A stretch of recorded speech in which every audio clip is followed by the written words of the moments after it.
So the Los Angeles Lakers have not gotten off to a good start so far in free agency. There was a report that came out that LeBron James would be willing to take a significant pay cut to bring in James Harden, Jonas Valanciunas, or Klay Thompson.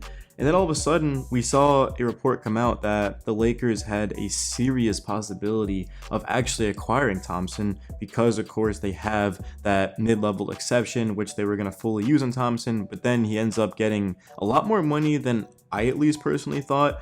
He ended up getting a 3-year, $50 million deal with the Mavericks. And then another report came out that, well, the Lakers offered him a 4-year deal around $80 million. And we know that because they were willing to trade D'Angelo Russell in a sign-and-trade, which meant that his deal would have had to bend around D'Lo's, which is, 18.3 million or something like that, at the top of my head.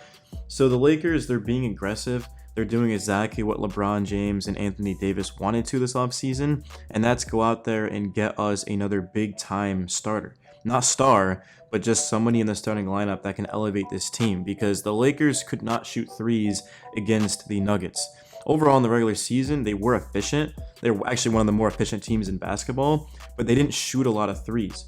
And that's the thing, is you need shooters next to LeBron and AD because they're going to get you open looks, and you need guys that are capable of hitting those shots. But yeah, to have Klay go to the Mavericks is one of the worst case scenarios because Dallas already went to the finals, and now they have a lethal shooter, a guy who was 42% 2 years ago, last season 38%, next to Luka and Kyrie. The Lakers, they're just in a position now where they're honestly desperate, because if the Lakers are to get DeMar DeRozan, who we're going to talk about in this video, they would have to trade for him. They need a sign and trade. They'd have to give up either Gabe Vincent or D'Angelo Russell. I think the best case scenario would be Vincent because, he was injured the majority of last season. D'Lo is making a pretty fair contract. It's not like he's overpaid necessarily. Obviously, I'd rather have Tyus Jones than I would D'Lo. He's a guy that the Lakers could look to target. But the Lakers, they just need somebody next to LeBron and AD that can go out there and get it done. And DeRozan's 34 years old. He's not a good three-point shooter. He's not even a good defender. He's a good rebounder, great mid-range, elite mid-range, the clutchest scorer in my opinion in basketball. He led the league in minutes, so we know he's durable, played in 78 games.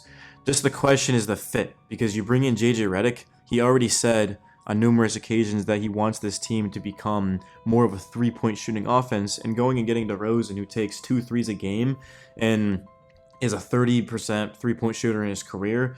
The past 3 seasons with the Bulls has been over 32%. If you look at 2021, 2022, that was his All-NBA second season. He balled out on that one. I just don't know about the fit. I don't know why this reminds me of Russell Westbrook when the Lakers traded for him. They went out there and they got a big name, but it wasn't a good fit.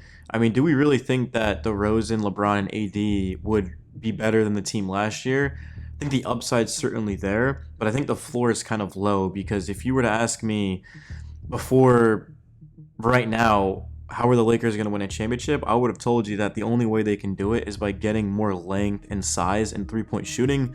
And that's basically the opposite of DeRozan. He's 6'6", 220, so he's not small by any means.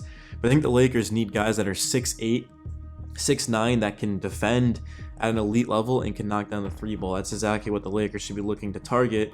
And unfortunately, they just haven't really had that opportunity because they don't have the finances to do that. LeBron James is more than likely to this point going to take a max contract. If the Lakers can't figure out some sort of high-level starter to bring in, LeBron's going to take that max, and all of a sudden the Lakers are going to have no wiggle room. They're already struggling, and that's without LeBron taking a max.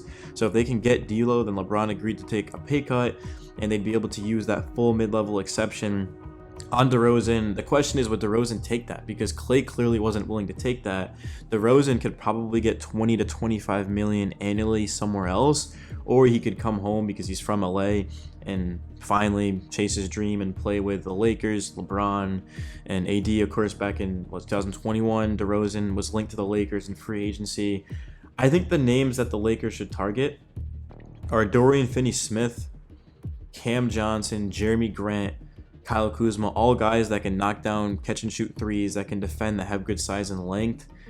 Other names that they could look to target, would be, like I said, Tyus Jones, Gary Trent Jr. could be a name that's interesting. Buddy Hield, somebody who can space the floor. If the Lakers don't bring in better shooters and defenders, they're going to have no chance. And something that I will say from a non-biased perspective is that the Lakers, in my opinion, they're not far off from winning a championship. If you go ahead and you pull up their depth chart, they've got, right now it's completely empty because free agency, but of course LeBron James, Anthony Davis, D'Lo, Rui, Max Christie is going to play a bigger role. Gabe Vincent healthy is definitely going to be an upgrade. Terrion Prince should be coming back. Christian Wood, Vanderbilt, Jared Vanderbilt. Very good players. It's just filling out the rest of the roster with good high-level role players is going to be the thing. I think so many people are quick to point to stars and big names, but that's not really how you win a championship, right? I mean, the Boston Celtics are the team that everyone's chasing, and they're sort of an exception. Nobody has a roster like that. Tatum is a superstar. Brown is an all-star. Derek White is like an all-star level player in terms of how he impacts the game. They've got Porzingis and Jrue Holiday. It's a loaded roster. Their owner's absolutely spending up to do that. Credit to him, obviously. But outside of that, it's teams that have really two stars and then good role players around them, right? Cat and Anthony Edwards, high-level role players. You've got the Thunder. They've got Chet, and they've got Shea. I mean, Jalen Williams, I don't know if we're going to call him a star, but then they've got high-level role players. The Knicks, they've got Randall and Brunson, high-level role players, right? Luka, Kyrie, high-level role players. So LeBron, AD, high-level role players is going to be the Lakers' best bet. If they get DeRozan, I'd be pretty happy because I think he's a great player. And for JJ Redick, you get DeRozan, I don't see how you can become a worse team. But I do think that the Lakers are going to be in dangerous territory of bringing him in because he can't shoot the three. And we saw what happened the last time, again, with Westbrook when the Lakers tried to make him be that dude and he couldn't be it. But DeRozan, I mean, this is a guy who, he is clutch. He's a great leader, a great mentor. Not to say Westbrook isn't, but I mean, I'd like to at least see the fit and how it works. And the Lakers, all they'd have to do is either give up Gabe Vincent or D'Lo in a signing trade. I mean, I'd rather have, personally, DeRozan than I would D'Lo or Gabe Vincent, so I'd be willing to do it, honestly. To this point, there's no other star on the market. So if the Lakers do want a star, it's got to be DeRozan.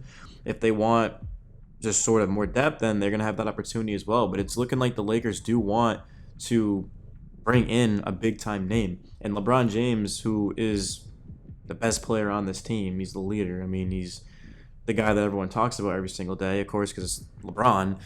When he says that he wants something, the Lakers are going to look to do it. And I think the worst-case scenario here is that the Lakers fail to improve the roster, and then LeBron ended up taking a max contract because he is 39 years old. He'll be 40 in December. And although he's still a very highly productive player, the Lakers, to me, don't win a championship or don't even have a chance to win a championship with LeBron in a max contract. The only way is that they improve their roster. And at the end of the day, the only way to do that is going to be like any of the guys that I just named. If the Lakers can't get them, then they're not going to be able to compete in the West.